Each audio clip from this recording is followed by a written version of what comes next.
Merci, cher Émeric, pour cette contribution inspirante et qui fait déjà le pont avec le thème des émotions qui sera traité tout à l'heure. Juste un tout petit mot pour dire que entre le récit des acteurs de base du droit, entre le récit des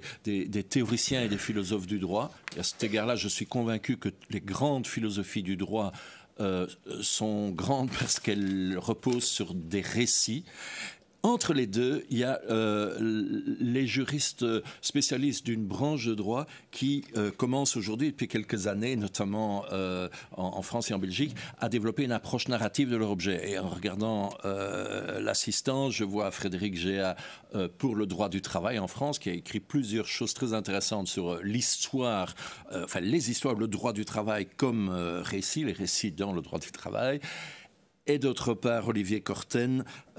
qui est l'auteur avec Klein d'une histoire du droit international public sous forme de roman graphique avec une très belle préface de Philippe Sands, grand juriste internationaliste et grand romancier, qui montre tout l'intérêt de cette perspective. Pour te donner la réplique, chez Émeric, nous avons le plaisir d'entendre maintenant Quentin Landen, qui est docteur en philosophie et licencié en sciences politiques, chercheur qualifié au FNRS. Il enseigne chez nous la philosophie et parmi ses nombreuses publications, je retiens un ouvrage consacré à Fichte et un autre à Karl Otto Appel. Mais pour aujourd'hui, c'est sur le terrain de la narration que tu interviens, toujours selon ta manière très affûtée de lire et manière généreuse de répondre à tes collègues. Merci beaucoup François pour cette généreuse introduction. Et merci beaucoup à Diane. Je voudrais commencer par te remercier chaleureusement, toi en particulier, mais évidemment Jérémy et Antoine pour l'organisation de ce bel événement et pour l'honneur et l'amitié que vous m'avez fait en m'invitant à y participer. Alors pour réagir à l'intervention d'Émeric Nicolas, j'ai choisi de me concentrer sur un aspect particulier de la relation entre normes et récits, soit la façon dont la narration du droit, en déployant la pluralité de ses points de vue, peut éclairer la polyphonie constitutive des normes juridiques. Partant de deux grands récits opposés sur le droit, le récit de la norme souveraine et le récit de la norme immanente, je voudrais illustrer l'intérêt heuristique d'une approche narrative du droit par trois projets de recherche qui sont liés au SIEJ, les récits judiciaires européens, la narration subjective et les contes juridiques. Par-delà leur grande diversité, de nombreuses recherches s'inscrivant dans le courant droit et littérature partent du postulat d'une circulation ancienne et de transfert continu entre normes et récits.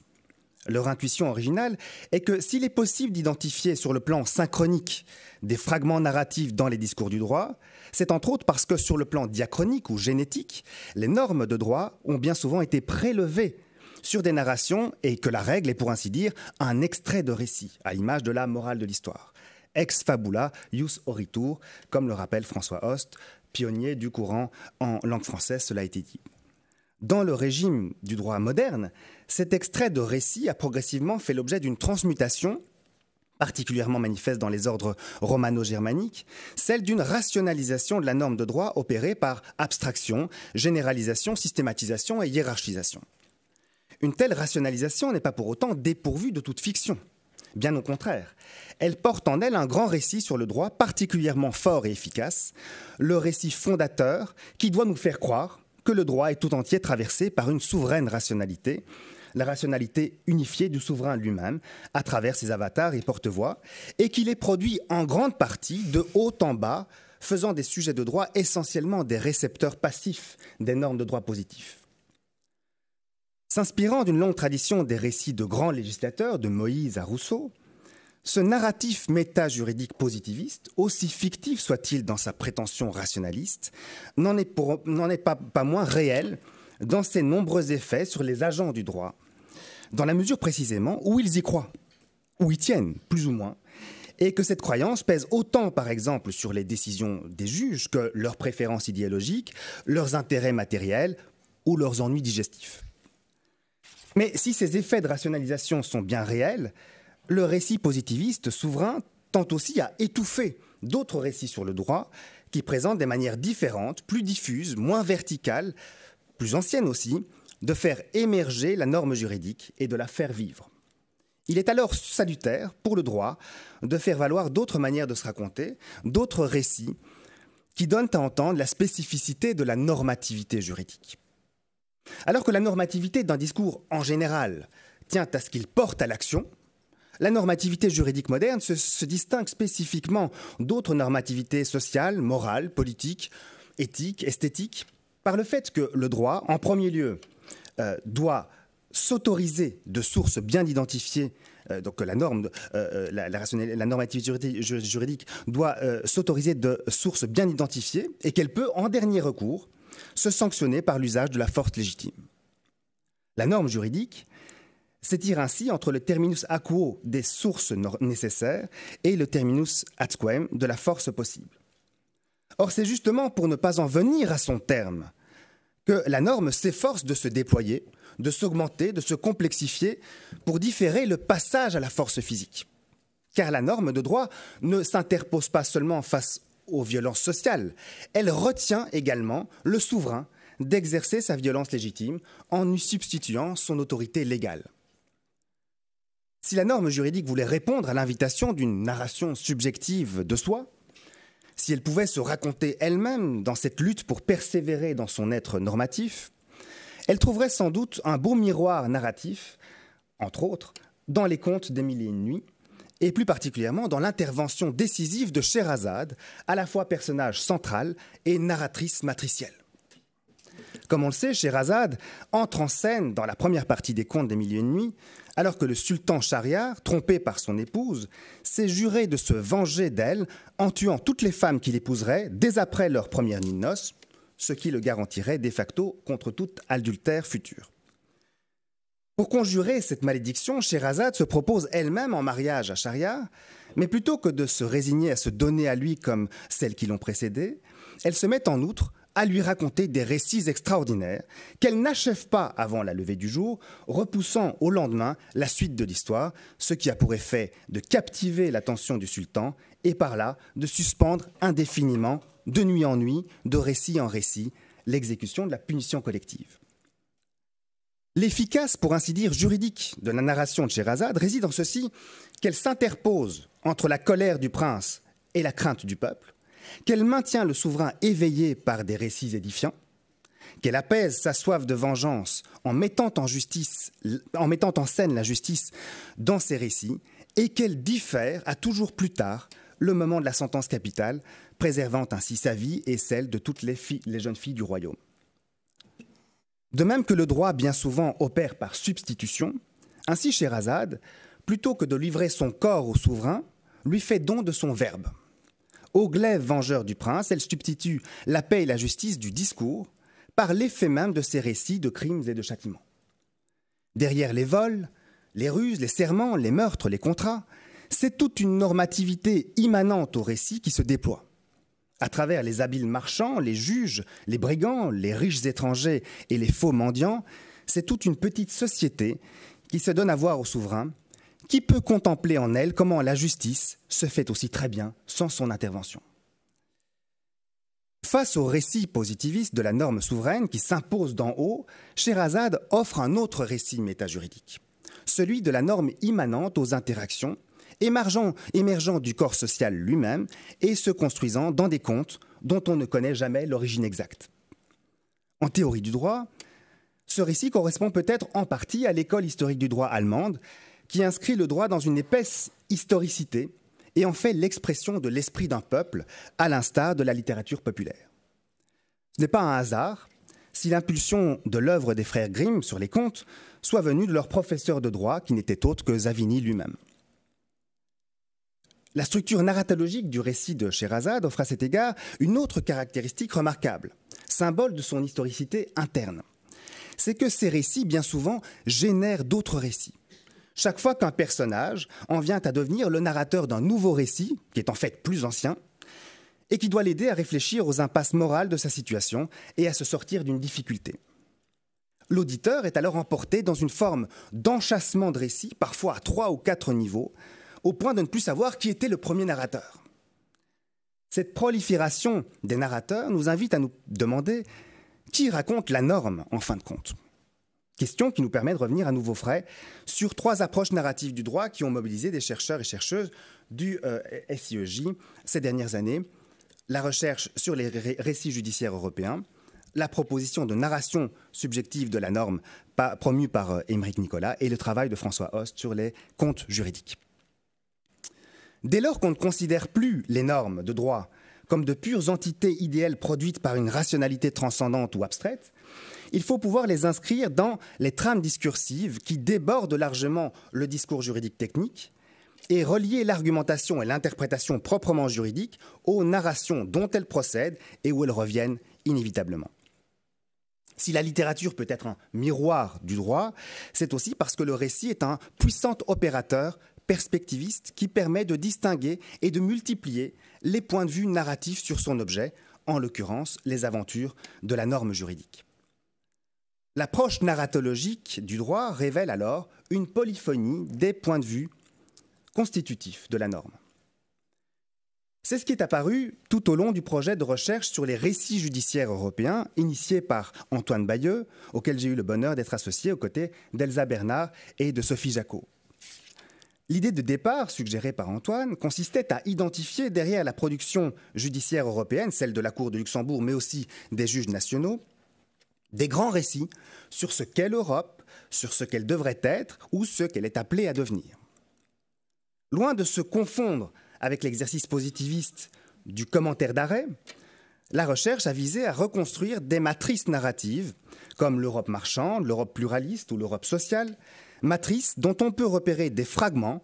dans les différentes interventions des acteurs gravitant autour du juge européen, en mettant en lumière des cohérences cachées, autant que des contradictions refoulées. Or, ce travail interdisciplinaire de reconstruction, conjuguant doctrine juridique, sciences politiques et philosophie du droit, a confronté les contributeurs à une perplexité lancinante.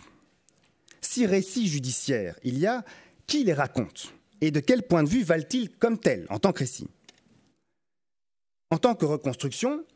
les narratifs judiciaires valent certes du point de vue objectivant de l'analyste, juriste ou sociologue, qui les révèle. Mais c'est bien par les acteurs qu'ils sont tout d'abord construits, comme le halo débordant de leurs interventions jurisprudentielles ou doctrinales, quoiqu'ils n'en aient eux-mêmes pas tout à fait ou pas toujours conscience. L'approche narratologique de la jurisprudence contribue ainsi à une plus grande réflexivité des acteurs sur les effets de leur discours, mais elle met aussi au jour, derrière les tensions entre récits et contre-récits, une multiplicité d'intervenants participant à la vie de la norme européenne depuis leur point de vue dans ou autour des institutions judiciaires. Sur le plan de la théorie de la communication, la contribution de notre collègue Thomas Jacobs nous a alors aidé à relativiser la polarité classique entre émetteur et récepteur du récit, et donc de la norme, faisant valoir d'autres modèles de communication, plus horizontaux et moins unilatéraux, où le message du récit judiciaire n'est plus surdéterminé par un émetteur prédéfini, mais se construit en coproduction depuis des points de vue en position normative haute ou basse, interne ou externe à l'institution, académique ou citoyen. Si la recherche sur les récits judiciaires a combiné différentes perspectives disciplinaires complémentaires et si elle a mis en lumière la pluralité des points de vue narratifs qui forment ces récits européens, les contributions ont bien été menées, ça a été noté par Aymeric, à 2 exceptions près, en 3e personne, dans un discours objectivant. Le pas supplémentaire auquel nous invite Aymeric consiste à passer à une écriture en 1re personne, à une narration subjective, où le récit ne se développe plus de l'extérieur, à propos du droit, mais opère de l'intérieur, comme sa source agissante. C'est une citation de François. Comme il vient de nous l'expliquer, une narration subjective permet de comprendre la norme du point de vue des sujets de droit et de leur manière d'être affectés par elle, de s'y adapter ou d'y résister, de l'intégrer plus ou moins dans leur mode de vie. Ce qu'il appelle les postures normatives des acteurs, leurs attitudes et stratégies face aux normes, peuvent être racontés depuis des expériences singulières qui font voir la normativité juridique, pour ainsi dire, depuis l'intériorité d'une subjectivité qui se confirme parfois plus qu'elle le voudrait, parfois moins qu'elle en a l'air. Ces descriptions introspectives permettent ainsi de montrer que la norme a plusieurs intériorités et que l'adhésion au point de vue du souverain ou du législateur n'est pas, loin s'en faut, la seule manière d'entrer en intimité avec elle. L'opposition classique, dont on a parlé au début, entre point de vue interne et point de vue externe, n'est pas pour autant diluée dans le flux normatif. Loin d'être supprimée, elle peut gagner en utilité heuristique en étant relativisée, complexifiée, déplacée. Il s'agit ainsi de compléter, non de remplacer, la discontinuité formelle de la loi générale et abstraite par la continuité narrative de récits autobiographiques d'expériences singulières. Enfin, c'est pas important, une autre approche narrative nous permet d'écrire la norme de l'intérieur, sans en rester au plan de la singularité. Avec les contes juridiques que François Host nous livre depuis plusieurs années, l'idiosyncrasie subjectiviste du jeu rejoint le nous du fond commun des récits populaires revisités. En faisant reparler les grands personnages de la littérature mondiale, de Noé au Petit Prince, en passant par Socrate ou Robinson, François Host cherche à valoriser la singularité des cas et des situations d'où procède la norme, tout en réarticulant les voix particulières à l'instance tierce du conte, qui, comme le droit, appartient à tous en appartenant à personne, et se dit partout en ne venant de nulle part. Le conte juridique donne à penser le droit en profondeur, depuis l'intimité de son imaginaire, et le resitue pleinement comme production culturelle. Il est destiné à éveiller l'attention d'un public plus large que les juristes professionnels, par le plaisir fictionnel, à nous mettre à distance de notre expérience commune du droit en nous transportant ailleurs, et à apprendre à mieux distinguer les récits formateurs des récits aliénants ou régressifs. Les contes juridiques et autres romans de la norme contribuent ainsi de manière originale et en complément avec les genres plus objectivistes des études juridiques au travail par lequel le sujet de droit s'efforce de s'identifier au narrateur de cette norme qui le fait autant qu'il l'a fait, sans que jamais une telle identification, toujours différée par la diversité des figures et masques qu'emprunte ce narrateur, puisse espérer se réaliser complètement. Les sujets de droit se voient alors, je cite, comme les acteurs de la pièce juridique qui se joue sous l'égide du tiers, selon les mots de François Host, comme des personnages en quête d'un auteur heureusement introuvable. Si le souverain a longtemps prétendu être cet unique auteur, et si son récit positiviste doit toujours être pris au sérieux, il faut aussi veiller à lui opposer le contre-récit d'une Scheherazade et la profonde morale de son histoire selon laquelle le droit doit continuer à se raconter encore et encore, depuis la multitude des sujets qui le produit et le reçoit, pour retarder le moment où la force vient mettre un terme aux puissances normatives du discours. Merci.